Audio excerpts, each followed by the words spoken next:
How much do we owe the generations who lived and loved before us? That question is at the heart of The Inheritance, a play now showing on Broadway after an award-winning run in London.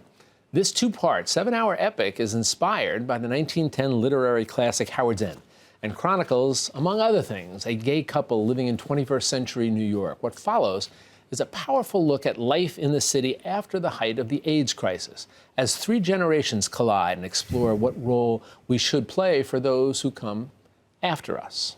Our next guest tonight is making his Broadway debut in The Inheritance.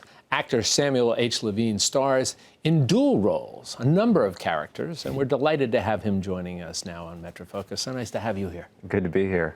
So I went and was astonished by so many things about this. It's funny, when we walked in, I told you, oh, I saw it, wow, and you said, long, huh? Yeah. And I said, but that's not what was so astonishing about Yeah. it.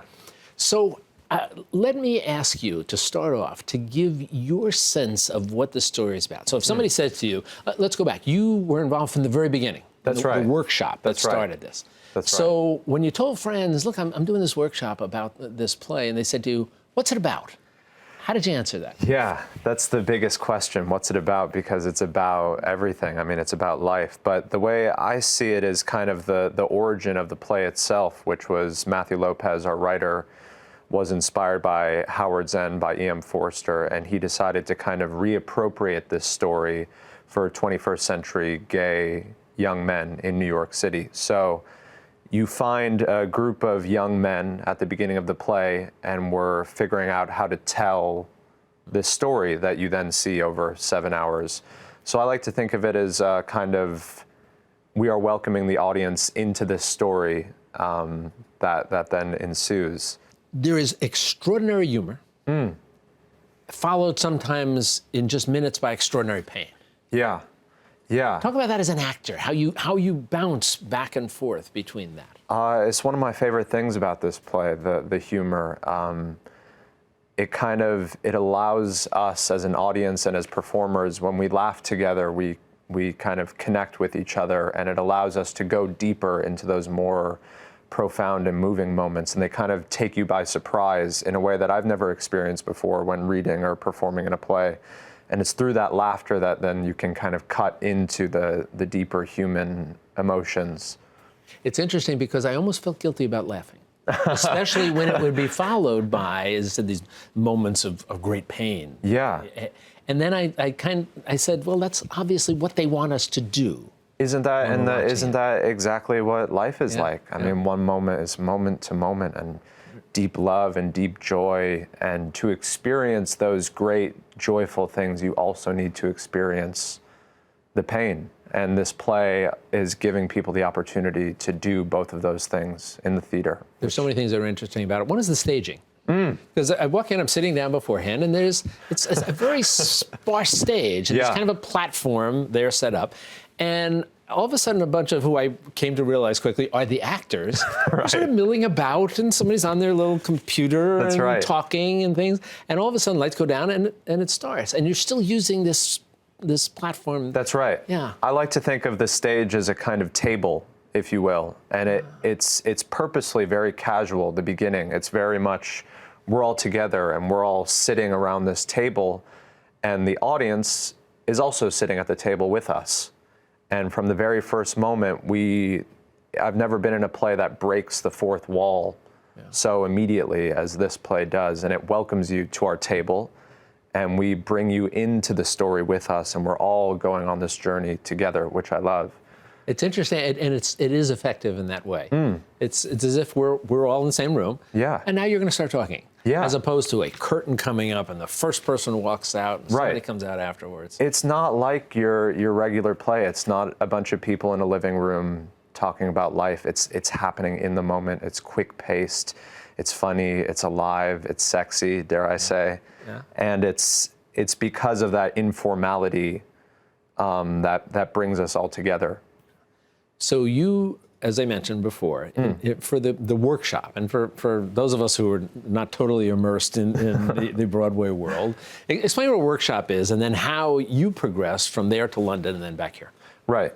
So a workshop is kind of a process in which a new play in development will get read aloud and worked on to kind of work out the kinks to then be produced later on. So I did the workshop with no knowledge of ever going to actually play this part. I just did the workshop thinking it was just a workshop. And then a couple months later. And I assume there are probably dozens, maybe more workshops that never go any farther than that. That's right. They're just workshops, or they get produced somewhere else, or years and years later they'll get produced. But this happened. And a couple months later, I got the call. It was right around Thanksgiving of 2017. And then the first day of 2018, I was in London, 23 years old. Extraordinarily successful there. Olivier Awards, a number, those are like our Tonys. Right. A number of recognitions for the play. Yeah. I've got to ask you, you play, a number of the characters play different roles. And you have two sort of significant roles. That's right. That you do, Adam and Leo. That's right. There's kind of a connection between the two of them, but they're very different. Yes. How do you prepare as an actor? Because I would think if I was going to act a role, it's like I'm into that role. And then all of a sudden you're another role. Yeah. How does that work? Yeah.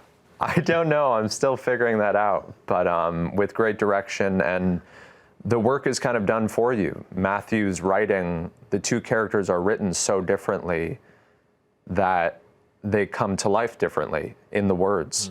And I also think that everyone has different personalities and different characters, and we're multifaceted, and it's kind of given me permission to explore different sides of myself and have them kind of come together into one being. Yeah.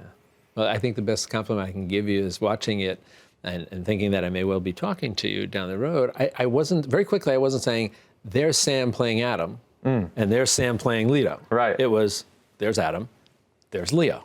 That's right. Which I imagine is... That's a deep, deep compliment. Yeah.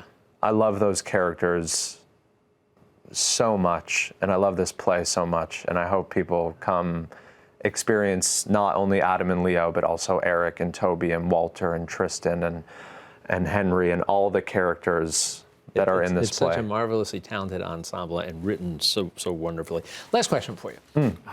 Again, understanding that, as you mentioned, and as I mentioned, somebody might say, well, 7 hours. Yeah, but you say that if you go, you're going to realize it's not going to feel like 7 hours. It's going to fly. I saw somebody, one of the reviewers, talking about how someone referred to them as, they're 3 acts, and they call them episodes. That's right. Almost like you're watching Netflix. It's these are episodes. When's my next episode that I could see? Which I thought was also a pretty cool compliment for you guys. It's exactly like a Netflix binge, and I think people are daunted by the length, but if you just give us a chance, you will not be sorry. It's so quick and so funny and so moving.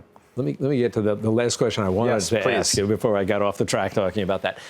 So someone might say, okay, well, it's an interesting story about generations. Gay men in New York now, and talking about their inheritance. Inheritance has a couple of meanings in this, and what do we owe to the generation, that AIDS-ravaged generation before?